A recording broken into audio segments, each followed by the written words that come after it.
Daenerys Targaryen is one of the most talked about characters on Game of Thrones.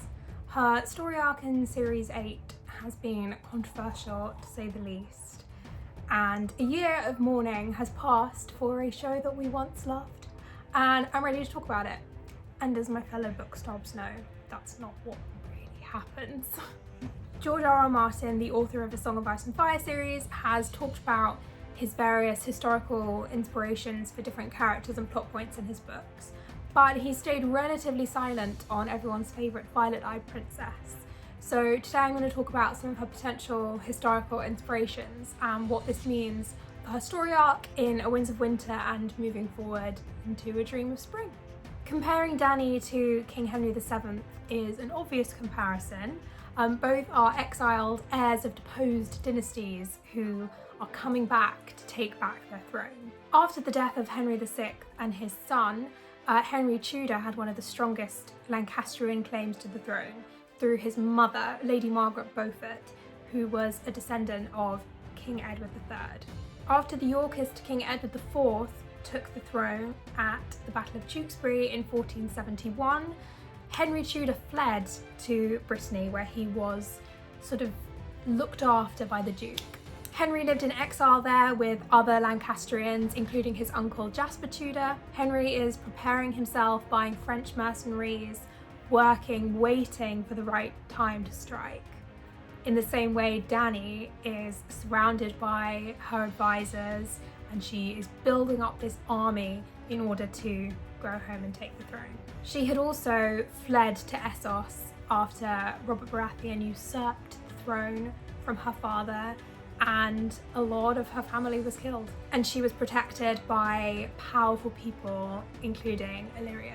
Both are seen as fulfilling some sort of prophecy. Maester Aemon is convinced that Dany is the prince that was promised. Henry was also proclaimed to be Mab Daragon, also sounds a bit like dragon, or the son of destiny, who was destined to push the English out of Wales.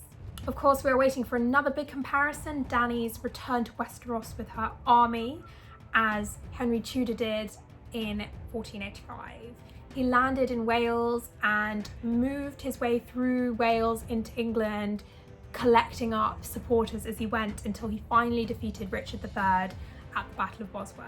And then, of course, he became Henry VII. Obviously, if A Song of Ice and Fire follows history, then this is what we're most likely to see. However, George R.R. Martin has said in interviews that he twists history. He doesn't like to keep it the same. He doesn't like to keep things so obvious. So I think in terms of Dany, this isn't necessarily the ending that we'll see for her. Dany has a lot in common with Henry VII's granddaughter, Queen Elizabeth I. Both have the look of their dynasty. Dany has the Targaryen hair and eyes, and Elizabeth has her father's red hair. Elizabeth was the last queen of the Tudor dynasty, remaining unmarried and childless, and married to her kingdom. The question of who Elizabeth's heir would be was something that was discussed a lot for many years, until her advisors just sort of stopped trying.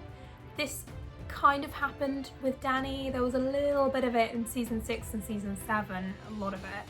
I'm convinced they did it to just give Peter Dinklage more to do because they knew that they weren't giving him the screen time and the material that he deserved. So anyway, both women can be seen to have an almost cult-like following with a very strong personal image. Dany has her dragons, her many titles, this mother-like image, and Elizabeth, to a similar extent, has that virgin queen, mother of her people image, albeit with a sort of divine monarch strain attached to it, which would cause problems for her successors further down the line. They both had to also deal with problematic elder siblings before coming into their own as people and as queens. Like Elizabeth, Dany also surrounds herself with capable advisors that she can call upon, but unlike Elizabeth, Dany actually has advisors like Barristan Selmy and Jorah Mormont that are loyal to her person rather than just her religion. Personally, I don't really subscribe to the comparison between Dany and Elizabeth, although I do think that Dany will be the last Targaryen queen. In terms of personality, Elizabeth's diplomatic nature is not like Daenerys at all. I see another character which, you know, red hair, is having to live in a hostile environment and learn from all these people who will potentially end up becoming some sort of queen. We don't know. At least that's what I hope, because I'm a Sansa stan. If you think of the Targaryen family motto, fire and blood, which king or queen do you associate that with? Probably Bloody Mary, who is another granddaughter of Henry VII and Elizabeth's predecessor and sister as queen. Both Mary and Dany have a strong sense of justice and morality, and that they are the ones that should impose that justice. At a young age, Mary went from being the heir to the throne to being bastard Lady Mary, so poor that she was unable to buy new clothes, which as a growing teenager was just a little ridiculous. Both Mary and Dany had to hold on to a strong amount of faith in themselves and call upon resilience in their various strains of exile. Mary was banished to a far-off castle, separated from her mother, whom she was not allowed to see even when her mother was dying and when she died. She had to wait on her half-sister Elizabeth, the new heir, like a servant. That's a lot of pain and loneliness and resentment to hold on to. There's also a lot of potential for John to fill an Elizabeth type figure in Mary's life. Now, when Mary rode into London triumphantly, surrounded by nobles and soldiers to take her rightful place as queen, Elizabeth, as her half-sister, rode beside her. Their brother Edward had gone against their father's plan for the succession and given the throne to another one of their relatives who would continue in the Protestant tradition. However, people in England had a very strong attachment to the way that things should be. You know, Henry VIII made it very clear, first Edward, then Mary, then Elizabeth. However, their relationship as sisters was complicated. Elizabeth was implicated in many plots to replace Mary as queen and bring back Protestantism, and this caused a huge tension between them. At one point, Mary had Elizabeth imprisoned in the Tower of London so that people couldn't use her as a figurehead. This relationship and tension is great fodder for A Dream of Spring. John very much gets swept up in things, and I think it's so plausible for him to get caught up in a potential plot against Dany, maybe even without realising it. Look, I'll happily admit it, I stan Mary I as Queen of England. History is written by the winners, and Elizabeth's propaganda machine was so effective. In general, that is something that the Tudors tend to have in common. Henry VII, Henry VIII, Elizabeth I, they all had great propaganda machines, and they worked so well. I mean, look at us, the Tudors are most people's favourite period of English history, and that is for a reason. But getting back to Mary, the people did love her and they wanted her to be queen, not just because she was the daughter of Henry VIII and that's how he wanted it, but because the people of England in 1554 were Catholic. The English Reformation was a top-down Reformation, so most of the ordinary people, they welcomed Catholic practices. There's loads of evidence, before you come at me, that people were enthused by Catholic practices coming back. And you know, they didn't destroy all of their rosaries and artworks, they hid them. They hid them in churches, they hid them in their homes, because they were out, back on display like a shot as soon as Mary became queen. Yes, she did burn people, I will admit that, but so did all the Tudors.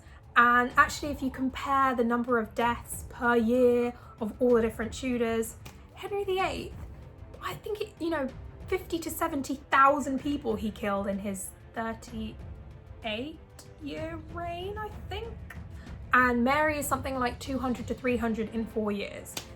You just can't compare them. He is by far the most bloodthirsty.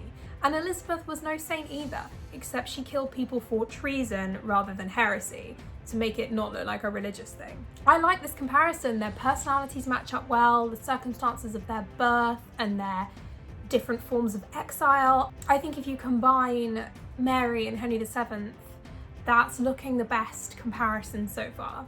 You can also see a fair bit of Cleopatra in Dany. Both are from powerful dynasties that came from somewhere else and conquered territory to rule there. Cleopatra's family were from Macedonia in Greece and were given the rule of Egypt by Alexander the Great due to their fighting prowess in his army. Both families also had a tendency to marry brother to sister to keep the bloodlines pure.